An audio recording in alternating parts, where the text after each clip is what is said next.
नमामि संस्कृतम मीमांसा संस्कृत प्लेटफॉर्म पर आप सभी लोगों का स्वागत है।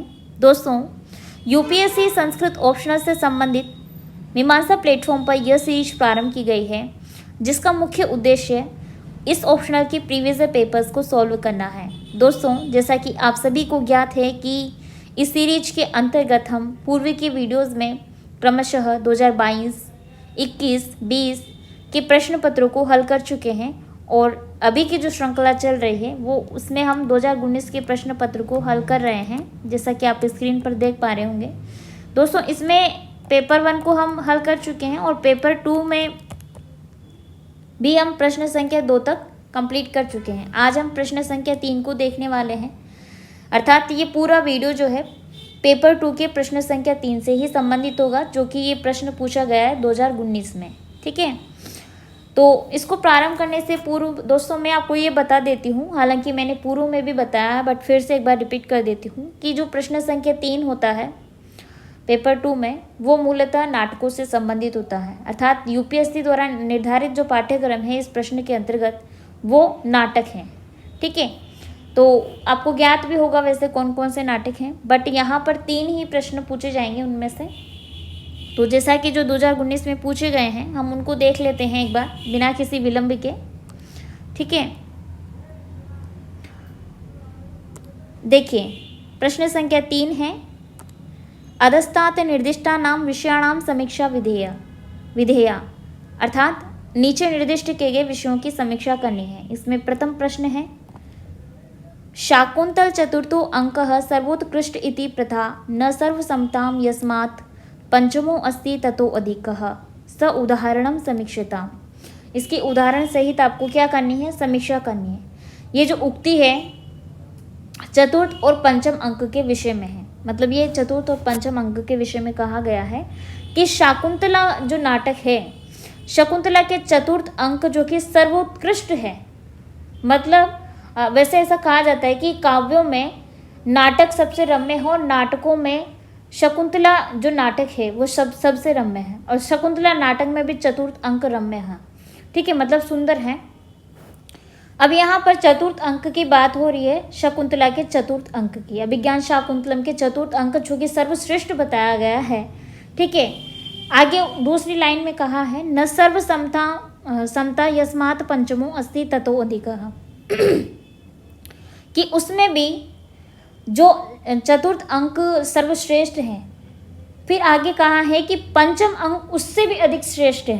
पंचमो अस्ति ततो अधिक, उससे भी, ततो का मतलब है उस चतुर्थ अंक से भी पंचम अधिक श्रेष्ठ है। तो क्यों है श्रेष्ठ आपको वो बताना है। आपको स्टोरी तो ज्ञात होगी ही सही, जैसे तृतीय अंक में क्या होता है, दोनों का गांधार विवाह होता है। ठीक है, अभिज्ञान शाकुंतला में शकुंतला और दुष्यंत का गांधार विवाह हो जाता है। उसके पश्चात चतुर्थ अंक में कण्व आते हैं और कण्व को ज्ञात होता है कि इनका विवाह हो चुका है और फिर वो क्या करते हैं, शकुंतला को दुष्यंत के घर भेजने की तैयारी करते हैं। पतिगृह के लिए शकुंतला प्रस्थान करती है चतुर्थ अंक में। तो चतुर्थ अंक में जो उसको रम्य बताया गया है, उसकी वहाँ का दृश्य बताया गया है आश्रम का, शकुंतला की विदाई का, जिसमें प्राकृतिक सौंदर्य आ जाता है, कवि का मानवीकरण आ जाता है, प्रकृति का मानवीकरण उन्होंने किया है। ठीक है, वो सारी चीज़ें आप चतुर्थ अंक के अंतर्गत देख पाते हैं। फिर पंचम अंक की जब बात आती है दोस्तों, तो पंचम अंक में शकुंतला चूँकि जा रही है पति के गृह, तो वो पति के गृह पहुँच जाती है। वहाँ पर दुष्यंत के सामने आती है और दुष्यंत चूँकि वो श्राप से ग्रस्त हैं, शापग्रस्त होने का जो कार्य है वो चतुर्थ अंक में ही हो जाता है दुर्वासा ऋषि के द्वारा। ठीक है, अब वो चूँकि अभिज्ञान नहीं रहा उनको, वो शकुंतला को भूल चुके हैं, पूर्व स्मृतियों को भूल चुके हैं जो उन्होंने शकुंतला के साथ में बिताई थी, जो शकुंतला के साथ में उनका विवाह हुआ था, उन सब चीज़ों को वो क्या कर चुके हैं, भूल चुके हैं उस श्राप के कारण। ठीक है, तो यहाँ पर आपको जो पंचम अंक है, पंचम अंक में वो मतलब उसको स्वीकार नहीं करते हैं शकुंतला को, क्योंकि उनको ज्ञात ही नहीं है कि शकुंतला मेरी ही ब्याहता है, मेरी ही पत्नी है, तो ज्ञात नहीं है तो उसको स्वीकार नहीं करते हैं। अतः वहाँ कोई भी और जो मनुष्यगण मतलब होंगे वो कहते हैं कि इसका जो पुत्र होगा, अगर वो सम्राट का मतलब उसमें गुण होंगे तो अवश्य ही वो दुष्यंत के मतलब दुष्यंत की पत्नी है, उनकी ब्याता है। अगर नहीं है तो फिर ये पुत्र भी इनका नहीं है और इनका विवाह भी नहीं हुआ है। हालांकि पंचम अंक में क्या होता है दोस्तों कि शकुंतला उन्हें याद दिलाने का प्रयास करती है और अनेकों प्रकार की स्मृतियां बताती भी है, किंतु श्राप के कारण उनको कुछ भी याद नहीं आता है। और जब वो अंगूठी मतलब कि मुद्रा दिखाती है तो मुद्रा उसे नहीं मिलती है अपनी उंगली में, वो कहीं बीच में ही रास्ते में खो चुकी होती है। ठीक है, तो ये पूरी स्टोरी है पंचम अंक की। वहाँ से शकुंतला को अस्वीकार कर दिया जाता है दुष्यंत के द्वारा और फिर उसको मतलब नहीं स्वीकार किया गया। अतः जो शिष्य है कण्व के उसको छोड़ने आए थे वो भी उसको नहीं लेके जाते हैं पिता के घर में, और वो वहाँ से बाहर चली जाती है। तत्पश्चात वो धरती में समाने की ऐसे मतलब कुछ ऐसी बातें करती है। तो फिर उसकी जो एक्चुअल मदर है मतलब ठीक है वो आती हैं और उसको उड़ा कर ले जाती है मेनका। ठीक है, तो यहाँ पर ये पूरा जो दृश्य मैंने आपको बताया है ये पंचम अंक में है। यहाँ पर एक चीज़ मोस्ट इम्पोर्टेंट है, आपने नोटिस की होगी कि अगर वो चतुर्थ अंक में श्राप वाला कार्य नहीं होता तो वो यहाँ पर उसको नहीं स्वीकार करने का आरोप राजा पर लग जाता, दुष्यंत पर लग जाता, क्योंकि जो रियल महाभारत है उसमें ऐसा ही हुआ है। और ये नाटक में ये दोष न आए, चूँकि काव्य दोष रहित होना चाहिए, इस दोष को दूर करने हेतु ही महाकवि कालिदास जी ने क्या किया, चतुर्थ अंक में श्राप का प्रसंग रचा, जबकि श्राप नहीं मिलता है। ठीक है, और कण्व सोमतीर्थ नहीं जाते हैं रियल स्टोरी में, सोमतीर्थ नहीं जाते हैं, वो अलग जगह पर जाते हैं। ठीक है, तो ये परिवर्तन करके महाकवि कालिदास जी ने काव्य को दोष रहित बनाया है तथा जो नायक है दुष्यंत उसको दोष मुक्त नायक की मतलब कोटि में रखा है। ठीक है, अगर मान लीजिए वो शाप नहीं हो और वो उसको अस्वीकार कर दे तो क्या वो राजा नायक जो है उसका पात्र होगा? वो नाटक क्या सुखांत होगा? वो नाटक जो है दोष रहित हो पाएगा? नहीं हो पाएगा। तो उसको दोषों से दूर रखने के लिए कवि ने ये मूल परिवर्तन किए हैं, पंचम अंक में और चतुर्थ अंक में आपको देखने को मिलते हैं। और पंचम अंक में विशेष प्रभाव पड़ने के कारण यहाँ पर पांचवा जो अंक है चतुर्थ अंक से अधिक श्रेष्ठ है, ऐसा इस को आपको बताकर सॉल्व करना है। इसमें आप कुछ कोटेशन से डाल सकते हैं चतुर्थ अंक और पंचम अंक की। ठीक है, और बता सकते हैं कि मूल कथा से परिवर्तन हुआ है, अतः काव्य के दोषों को दूर करने के लिए कवि कालिदास जी ने क्या किया है, शाप का प्रसंग चतुर्थ अंक में रचा है।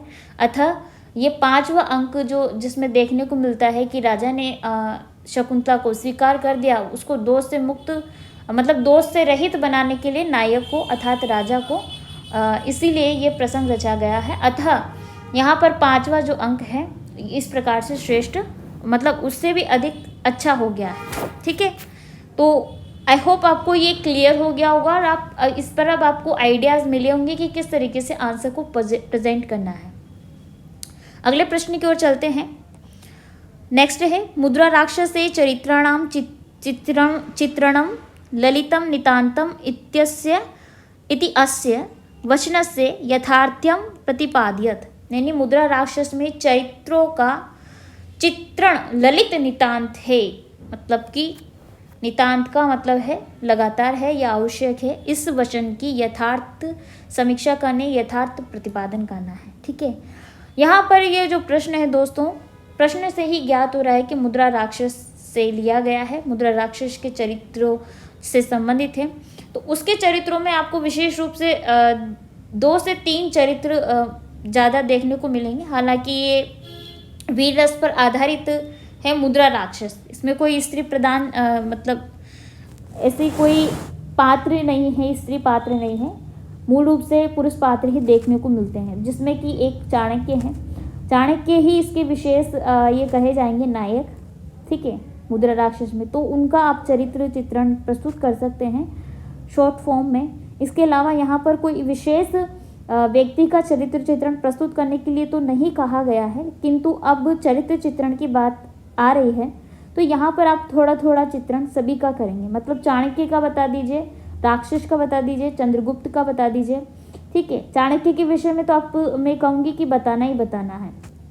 कह सकते हैं कि चाणक्य कुशल राजनीतिक के कूटनीति प्रवीण, त्यागी, कर्मनिष्ठा, सदाचारवान तथा क्या है गुण प्रशंसक ब्राह्मण हैं। और इनमें जो है कूट कूट कर भरे हैं क्या अलौकिक गुण, वो गुण जिससे मैं ये कहूँगी कि ये जो है चाणक्य, इन्होंने नंदवंश को समाप्त करके या नंदवंश का की समाप्ति करके, उनको समाप्त करके एक नए वंश का, मौर्य वंश का की स्थापना की। तो इसका पूरा जो श्रेय जाता है वो चाणक्य पर जाता है। और चाणक्य की जो कूटनीति है वो इस पूरे मुद्रा राक्षस में देखने को मिलती है। चाणक्य की बुद्धि और कूटनीति ये एक ही कहें, ये इतनी प्रवीण है कि जो एक बल से शाली था, कौन, मुद्रा राक्षस। ठीक है, उस राक्षस के नाम पर ही ये ग्रंथ का नाम है मुद्रा राक्षस। तो राक्षस नाम का एक इसमें क्या है, पात्र है। तो वो शरीर से शक्तिशाली है, हालांकि उसमें भी इतनी योग्यता है कि हाँ वो एक अच्छी मतलब पोजीशन पर है, किंतु क्या होता है वो नंदवंश से संबंधित होता है और अपने स्वामी के लिए वो सब कुछ करने के लिए तैयार होता है। अब चूंकि नंदवंश का तो वो घनानंद का तो समाप्ति करना चाहते हैं चाणक्य, अतः वहाँ पर चाणक्य का प्रतिकार के रूप में वो भूमिका निभाता है राक्षस। तो आप राक्षस का भी चरित्र चित्रण प्रस्तुत करेंगे और चाणक्य का भी करेंगे, और दोनों के बीच में राजा तो है ही सही, चंद्रगुप्त, तो वो आपको बताना है। ठीक है, उम्मीद करती हूँ कि ये आप बता पाएंगे, क्योंकि आपने अच्छी तरीके से मुद्रा राक्षस नाटक का अध्ययन किया है और क्लासेस में भी ये सारी चीज़ें बताई गई हैं, सभी का चरित्र चित्रण बताया गया है। तो आपको इस प्रश्न को करने में ज़रा भी परेशानी नहीं आनी चाहिए। अगर आती हैं तो आप पूछ सकते हैं कमेंट बॉक्स में, क्योंकि आपकी परेशानी हमारी परेशानी, हमें पता चलना चाहिए कि आपको परेशानी किस तरीके की आ रही है ना। हाँ, आगे बढ़ते हैं। अगला प्रश्न है, उत्तरे रामचरिते भवभूति विशिष्यते इति समीक्षिताम। अर्थात उत्तर रामचरितम जो है इसमें भवभूति का वैशिष्ट्य बताना है आपको। भवभूति की क्या विशेषताएं हैं उत्तर रामचरितम नाटक में, वो बताना है। ठीक है, तो देखिए उत्तर रामचरितम जिस प्रकार से मैंने अभी आपको कुछ समय पहले बताया कि अभिज्ञान शाकुंतलम की जो मूल कथा है, महाभारत में से लिया गया ये प्रसंग है, इसमें मूल कथा से कुछ परिवर्तन कर दिए गए हैं कवि कालिदास जी द्वारा।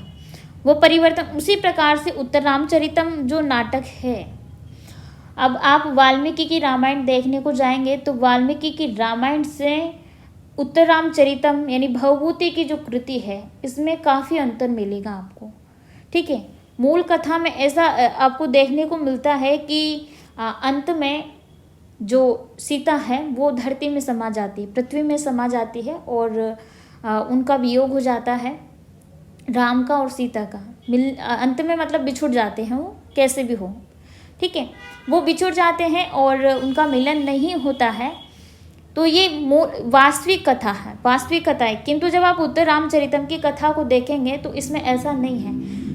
अब जैसे मैंने पूर्व में बताया कि काव्य एक दोष रहित होना चाहिए, तो उसी प्रकार से काव्य नाटक सुखांत भी होना चाहिए। जब नाटकों की विशेषता की बात आती है तो मैंने आपको विशेषताओं के रूप में बताया है कि नाटक जो है दोष रहित तो हो ही सही, किंतु वो क्या हो, सुखांत हो, उनका अंत सुखांत होना चाहिए। तो यहाँ पर भवभूति ने उत्तर रामचरितम नाटक को सुखांत बनाने के लिए क्या किया है, अंत में दोनों का मिलन करवा दिया है। बिछुड़ के मतलब वो जो प्रसंग है उसको हटा दिया वास्तविक कथा वाला और दोनों का मिलन करवा दिया। इससे नाटक में सुखांतता रही है। ठीक है, सुखांतता रहने से इस नाटक का जो है मतलब काव्य की हानि नहीं हुई एक तरीके से। तो ये आप इसमें कोट कर सकते हैं। ये क्यों कर सकते हैं, क्योंकि भवभूति की ये एक विशेषता है। भवभूति ने किस प्रकार से अपनी चतुराई के माध्यम से मूल कथा में परिवर्तन करके उसमें अपनी तरीके से अपनी तरफ से कुछ चीज़ें उन्होंने परिवर्तित कर दिया, अलग से जोड़ दिए। ठीक है, जैसे दोनों का मिलन। अब सबसे इम्पोर्टेंट बात मैं आपको ये बताती हूँ कि क्या होता है जब कोई भी कवि काव्य की रचना करता है, तो उसके लिए सबसे कठिन कार्य होता है दोस्तों, एक पहले से ही जो कोई प्रसंग है उसको तोड़ मरोड़ कर या फिर उसको सही ढंग से अलग तरीके से प्रस्तुत करने में जोर आता है। मतलब कि वो एक बहुत ही कठिन कार्य है। और सरल कार्य यह है कि नए कृति की रचना करना है, नए ग्रंथ की रचना, ये सरल कार्य होता है उसकी अपेक्षा, जिसकी अपेक्षा जैसे एक दो कार्य आपको दिए जाते हैं, एक तो है बिगड़ा हुआ, उसको सुधार करके सही ढंग से आपको प्रस्तुत करना है या उसमें कुछ परिवर्तन करके करना है। दूसरा है जिसकी आपको स्वयं ही नई रचना करनी है, तो आप स्वयं ही नई रचना करने जाएंगे तो उसको अपने ढंग से ही करेंगे शुरू से, तो बिगड़ने का तो कोई काम है ही नहीं। लेकिन जो पहले से ही है वो उनको सुलझाना, कथाओं का प्रसंग जोड़ना, ठीक है, और नई नई उसमें कड़ियाँ जोड़ना, ये एक कठिन कार्य होता है। और यही कार्य भवभूति ने किया है उत्तर रामचरितम में। उसी प्रकार से अभिज्ञान शाकुंतलम में देखने को मिलता है जो कवि कालिदास जी ने किया है। ये कहीं ना कहीं कुछ कृतियाँ ऐसी हैं जिनमें परिवर्तन हुए हैं। अभी कादम्बरी को देखा जाए, कादम्बरी का भी प्रसंग ऐसा ही है, गुणाढ्य की बृहत कथा से लिया गया प्रसंग है, ठीक है। तो वहाँ पर भी कवि ने, बाणभट्ट ने कुछ तोड़ मोड़ के मतलब उनको एक सही ढंग से प्रस्तुत किया है। तो ये कोई रेयर ही कर सकता है, मतलब हर कोई में ये विशेषता नहीं होती है, और ये विशेषता यहाँ महाकवि भवभूति में देखने को मिलती है। ये महाकवि भवभूति संस्कृत नाटक तथा काव्य साहित्य के नक्षत्र मंडल में देदीप्यमान नक्षत्र की तरह विराजमान हैं। उन्होंने न सिर्फ संस्कृत नाट्य साहित्य को गतिप्रद बनाया बल्कि साथ ही उसे एक नए मार्ग की ओर उन्मुख किया है। अगर हम महाकवि भवभूति के विषय में बात करें दोस्तों, तो भवभूति ही एक ऐसे कवि हैं जिसकी कृति में करुण रस देखने को मिलता है। शायद ही कोई ऐसी कृति हो, या मैं तो ये कहूँगी कि हो ही नहीं सकती, क्योंकि इनकी जो उत्तरामचरितम है इनमें करुण रस, इस कृति में करुण रस का प्रादुर्भाव हुआ है, वो देखने को मिलता है कि और कृतियों में आपको ऐसा नहीं देखने को मिला होगा। ये करुण रस देखने को मिला है क्योंकि इनकी जो इन्होंने कथा को प्रस्तुत किया है मूल कथा से परिवर्तित करके, वो अलग ही बात है, ठीक है। इनकी भाषा शैली के विषय में भी आप बता सकते हैं कि भाषा सबल, संपुष्ट, परिष्कृत और संतुलित है।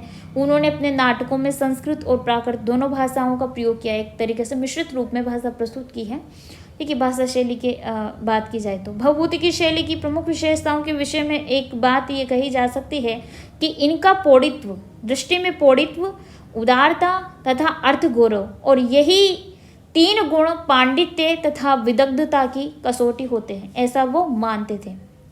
महाकवि भवभूति ने सरल और जटिल प्रसंगों के अनुरूप भावाभिव्यक्ति के लिए उसी प्रकार की भाषा और शैली का प्रयोग किया या उपयोग किया है जो उन भावों और प्रसंगों के लिए क्या है, सर्वथा उपयुक्त है।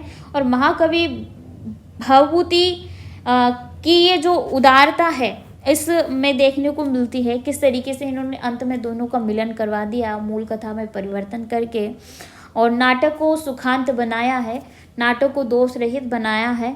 ये इनकी ही चतुराई है, भवभूति की ही विशेषता है जो उत्तरामचरितम नाटक में क्या करती है, देखने को मिलती है, ठीक है। तो मैं उम्मीद करती हूँ कि आपको इस लेक्चर से लिखने का एक तरीका मिलेगा, कुछ आइडियाज़ मिलेंगे कि किस तरीके से आंसर को प्रेजेंट करना है, ठीक है, उसमें क्या कंटेंट डालना है।